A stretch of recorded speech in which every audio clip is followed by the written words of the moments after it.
Sir ये ऊपर हैं, ऊपर मौजूद हैं सर ये।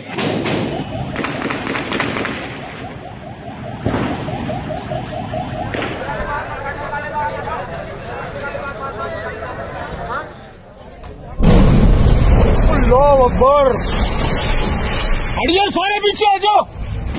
एक मिनट जरा पीछे से कॉल करवाओ सैन को।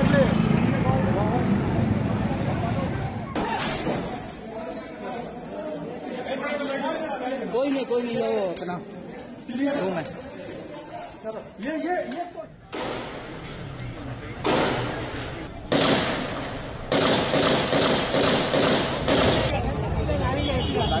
धन्यवाद भाई। जी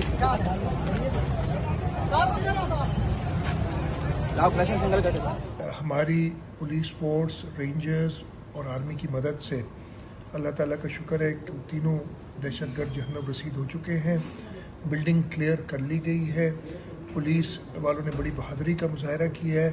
इस पूरे वाक़े में हमारे 2 पुलिस के जवान, 1 रेंजर्स का जवान और 1 सिविलियन जो वहाँ काम करता था वो शहीद हुए हैं। उसके अलावा 14 लोग जो हमारे पुलिस और रेंजर्स के जवान हैं वो इंजर हुए हैं, जिनमें से 1 क्रिटिकल पोजीशन में है।